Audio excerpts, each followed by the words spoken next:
ఓం గం గణాధిపతయే నమః. హాయ్ అండి, అందరికీ నమస్కారము. మనం ఈరోజు ఈ వీడియోలో శని భగవానుడు ఇస్తున్న రాజయోగము, ఈ రాశులకు డబ్బు, జీవితంలో ప్రశాంతత లభిస్తుంది. ఇందులో మీ రాశి ఉందేమో చూసుకోండి. ఈ వీడియో కనుక మీకు నచ్చినట్లయితే లైక్ చేయండి, షేర్ చేయండి, సబ్స్క్రైబ్ చేసుకోండి. ఈ వీడియో లాస్ట్ వరకు స్కిప్ చేయకుండా చూడండి. ఇలా చేయడం వల్ల ఈ వీడియో మరికొంతమందికి రీచ్ అవుతుంది. ప్లీజ్ సబ్స్క్రైబ్ మీ, సపోర్ట్ మీ. శని భగవానుడి తిరోగమన సంచారము కారణంగా కేంద్ర త్రికోణ రాజయోగం ఏర్పడనుంది. అదృష్టాన్ని పొందే రాశుల గురించి మనం ఇప్పుడు ఈ వీడియోలో తెలుసుకుందాము. కేంద్ర త్రికోణ రాజయోగము 9 గ్రహాలు ఒక రాశి నుంచి మరో రాశికి క్రమం తప్పకుండా కదులుతాయి. దీన్ని జ్యోతిష్యంలో గ్రహ సంచారము అంటారు. ఈ 9 గ్రహాల్లో కర్మకు తగ్గ ఫలితాన్ని ఇచ్చేవాడిగా శని భగవానుడికి గుర్తింపు ఉంది. న్యాయం చేయడములో విఫలం కాకుండా సత్ఫలితాలను ఇస్తాడు. ఈ పరిస్థితిలో శనిదేవుడు జూన్ 2న కుంభరాశిలో సంచరిస్తాడు. శని మార్పు కారణంగా కేంద్ర త్రికోణ రాజయోగం ఏర్పడింది.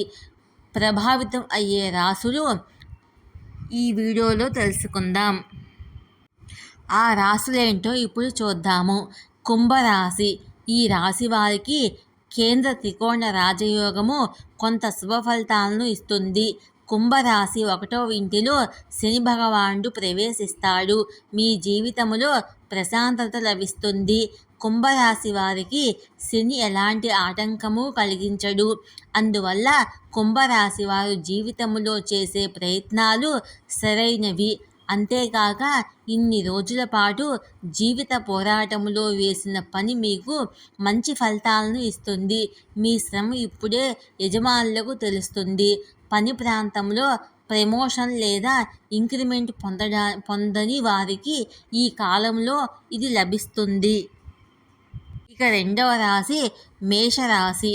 ఇంతకాలం వ్యాపారం మందకొడిగా ఉన్న మేషరాశి వారికి మంచి లాభాలు వస్తాయి. పెళ్లి కుదిరే సూచనలు ఉన్నాయి. మీరు బ్యాంకుల్లోని పొదుపు ఖాతాల్లో డబ్బులు ఉంచి రెట్టింపు చేస్తారు. ఇక 3వ రాశి మిథున రాశి. ఈ రాశి వారికి కేంద్ర త్రికోణ రాజయోగంతో చాలా కాలంగా సంపాదించిన అపఖ్యాతి నుంచి కొంత ఉపశమనం పొందుతారు. ఈ సమయంలో మిథున రాశి వారు తమ మానసిక, ఆచరణాత్మక జీవితంలో మంచి అవగాహనను పొందుతారు. కొత్త ఉద్యోగం లభిస్తుంది. విడాకులు తీసుకున్న జంటలు కూడా ఈ కాలంలో తదుపరి వివాహం చేసుకోవచ్చు. మీరు పూర్తి చేయలేని పనులన్నీ పూర్తి చేస్తారు.